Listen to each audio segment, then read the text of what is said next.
pengacara TVJ PSS SMK Jeram, Kuala Terengganu. Pada hari ini, 23 Oktober 2016 iaitu hari Ahad, Pusat Sumber Sekolah SMK Jeram, Kuala Terengganu mengadakan anugerah nilai peringkat sekolah. Sebanyak 13 hadiah telah disediakan. Pemenang utama iaitu Johan Anugerah Nilai Peringkat Sekolah pada tahun ini menerima sebuah tablet sumbangan khas daripada Persatuan Ibu Bapa Guru SMK Jeram, Kuala Terengganu.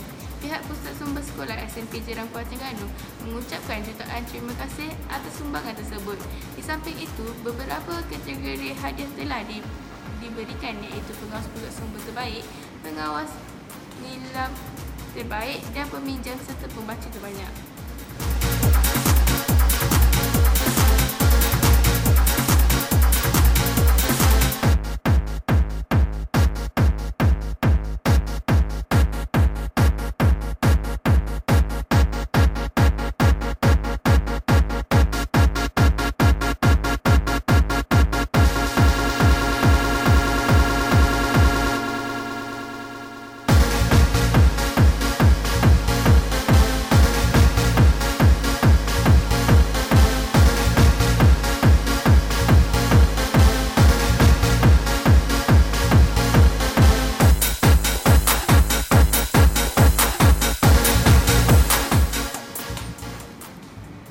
Bersama saya, Cik Saiful Nazri bin Cik Ibrahim iaitu daripada kelas 1 Istiqamah yang telah mendapat hadiah tempat pertama yang membaca buku sebanyak 240 buah.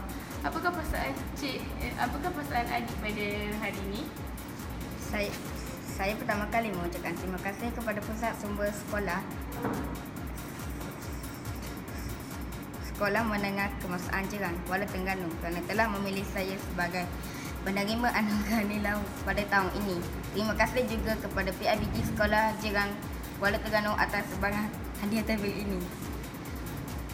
Saya berasa amat gembira sekali kerana telah terpilih untuk menerima hadiah utama anugerah nilai pada tahun ini.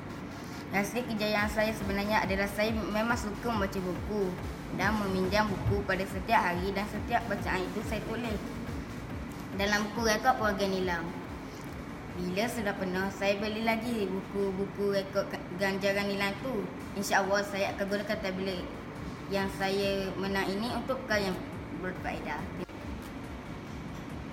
Terima kasih kepada Cik Saiful Nazri kerana meluangkan